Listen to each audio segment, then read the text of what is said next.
Jagtial rural మండలం చల్గల్ గ్రామ పంచాయతీ వద్ద మేడే దినోత్సవాన్ని పురస్కరించుకుని గ్రామ సర్పంచ్ జున్ను రాజేందర్ ఆధ్వర్యంలో నిర్వహించిన మేడే కార్యక్రమంలో పాల్గొన్నారు మాజీ మంత్రి బీఆర్ఎస్ పార్టీ రాష్ట్ర ప్రధాన కార్యదర్శి జీవన్ రెడ్డి. ఆయనతో పాటు మాజీ జడ్పీ చైర్పర్సన్ వసంత సురేష్, మాజీ జడ్పీ వైస్ చైర్మన్ హరిచరణ్ రావు తదితరులు. అనంతరం గ్రామ పంచాయతీ పారిశుద్ధ్య కార్మికులను సన్మానం చేశారు. ఈ సందర్భంగా జీవన్ రెడ్డి మాట్లాడుతూ దేశ భవిష్యత్తు గ్రామ స్వరాజ్యం, గ్రామ అభివృద్ధిపైన ఆధారపడి ఉందని అన్నారు. గ్రామ పంచాయతీలకు ఎన్నికలు నిర్వహించడంతో పాటు సరిపడా నిధులు సమకూర్చాలని అన్నారు. గ్రామ పంచాయతీ పారిశుద్ధ్య కార్మికులకు వేతనాలు గ్రామ పంచాయతీ ద్వారా చెల్లించడం వల్ల పంచాయతీలపై భారం పడుతుందని అన్నారు. గత ప్రభుత్వంలో ఆనాటి ముఖ్యమంత్రి కేసీఆర్ దూరదృష్టితో పల్లెల్లో, గ్రామాల్లో వైకుంఠ ధామాలు, డంపింగ్ యార్డ్స్, చెత్త సేకరణకు ట్రాక్టర్లు, హరితహారం పేరుతో చెట్లు నాటడం, క్రీడా మైదాన నర్సరీలు ఏర్పాటు చేస్తారని ఆయన అన్నారు. మున్సిపల్ పారిశుద్ధ్య కార్మికుల లాగా గ్రామ పంచాయతీ కార్మికులకు కూడా ప్రావిడెంట్ ఫండ్ కల్పించాలని ఆయన పేర్కొన్నారు. మనం చేసుకుందాం, ఆ నమ్మిక నా మీద నాకుంది అని చెప్పేసి వారికి సమాధానం చెప్పడం జరిగింది. మనం అందరం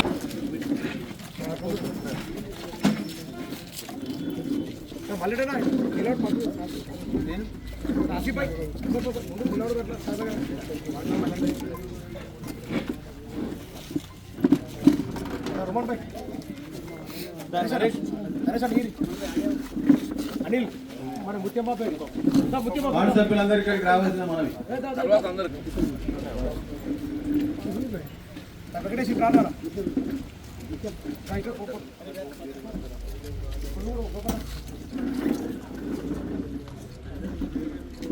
వెంకటేష్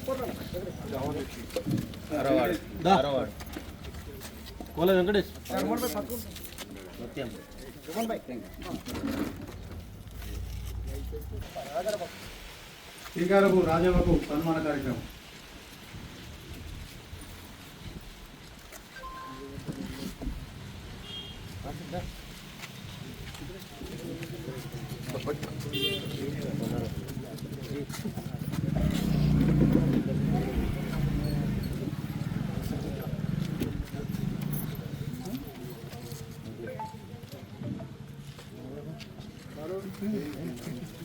रुमान भाई रुमान भाई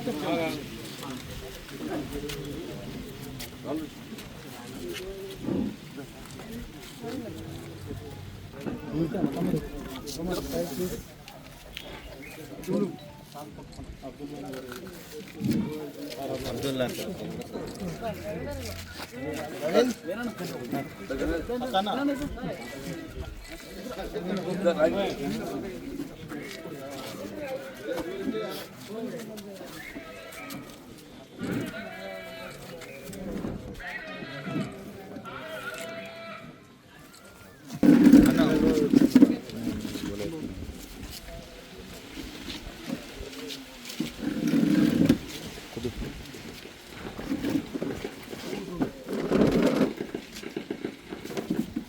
మనమందరం కూడా ఇలా సన్మానం చేయబోతున్న సన్మాన గ్రహీతలు మరి నిరంతరం కూడా పొద్దున్న నుండి సాయంత్రం వరకు కూడా వాళ్ళ కుటుంబాన్ని కూడా మర్చిపోయి మన గ్రామానికి సేవలు అందిస్తున్నటువంటి మన పారిశుద్ధ్య కార్మికులకు నిజంగా కూడా వారికి వందనాలు, శుభాకాంక్షలు ఈ సందర్భంగా తెలియజేసుకుంటూ మరి వాళ్ళు లేకపోతే ఇలా మన ఊరు కూడా ఇంత పరిశుభ్రంగా ఉండేది. గతంలో కేసీఆర్ గారి ప్రభుత్వం ఇంతకుముందు రాజేంద్రన్న చెప్పినట్టుగా మరి గతంలో జీతాలు ఇవ్వాలంటే కష్టం ఉండేది. సర్పంచ్కి మరి ఇబ్బంది అనిపించి, సర్పంచ్కి గోస అనిపించి మరి వాళ్ళు జీతాలు పెంచినటువంటి పరిస్థితి నుండి గత బీఆర్ఎస్ ప్రభుత్వంలో కేసీఆర్ గారు కార్మికులు, కర్షకులు లేకపోతే ఇలా సమాజమే లేదు, వాళ్ళ రెక్కల కష్టం, వాళ్ళ త్యాగ ఫలితాల మీద ఇలా దేశ సంపద కానీ రాష్ట్ర సంపద కానీ సృష్టించబడుతుంది. అటువంటి వాళ్ళను మనం గుర్తించాలని చెప్పేసి వారికి మరి నూతనంగా మరి గవర్నమెంట్ ఏర్పడగానే దాదాపు 8,500 రూపాయల వేతనాన్ని ఇచ్చి గొప్పగా వాళ్ళను సత్కరించుకున్నారంటే అది కేసీఆర్ గారికే దక్కింది. ఎందుకంటే చాలా దూరదృష్టితోటి ఆలోచించేటువంటి నాయకుడు. ఎందుకంటే వాళ్ళు ఇలా ఊరును శుభ్రంగా వేస్తేనే, మన ఊరు మెరిస్తేనే మరి మనం కూడా రోగాల బారిన పడకుండా ఉంటాం. మనం ఆరోగ్యంగా ఉండాలి, పల్లె ఆరోగ్యంగా ఉండాలి అని అంటే మరి వాళ్ళ కష్ట ఫలితమే మనం ఆరోగ్యంగా ఉండడం. మరి అటువంటి వారిని ఇలా సత్కరించుకోవడం అంటే నాకు కూడా రాజేంద్రన్న చెప్పగానే చాలా సంతోషం అనిపించింది. ఇటువంటి కార్యక్రమాలు ప్రతి ఊరున కూడా జరిగితే మన గ్రామంలో ఉన్నటువంటి మన పారిశుద్ధ్య కార్మికులకు ఇచ్చేటువంటి ఒక ఆత్మ గౌరవం, మరి ఆ గౌరవం నిజంగా కూడా వాళ్ళకి ఇంకా ఉత్సాహాన్ని ఉత్తేజాన్ని పెంపొందించడానికి ఉపయోగపడుతుంది. ముఖ్యంగా పారిశుద్ధ్య కార్మికులను నేను హృదయపూర్వకంగా అభినందిస్తూ, అంటే వాస్తవంగా రాష్ట్రంలో నెలకొన్నటువంటి పరిస్థితులను మిత్రుడు చాలా చక్కగా వివరించారు. అంటే వాస్తవంగా ఈ దేశ భవిష్యత్తు అనేది ఈ గ్రామ స్వరాజ్యం, గ్రామ అభివృద్ధి పైన ఆధారపడి ఉంటుంది. కాబట్టి ఏదైతుందో ఇలా గ్రామ పంచాయతీలకు కేవలం ఎన్నికల నిర్వహణతో సరిపోదు, ఎన్నికల నిర్వహణతో పాటుగా కావాల్సిన నిధులు కూడా సమకూర్చబడాలి. ఆ నిధులు సమకూర్చబడగలిగినప్పుడు మాత్రం ఏదైతుందో గ్రామ పంచాయతీలు మరి స్వేచ్ఛగా గ్రామ అభివృద్ధిలో పాటుపడేటువంటి ఒక అవకాశం లేదు.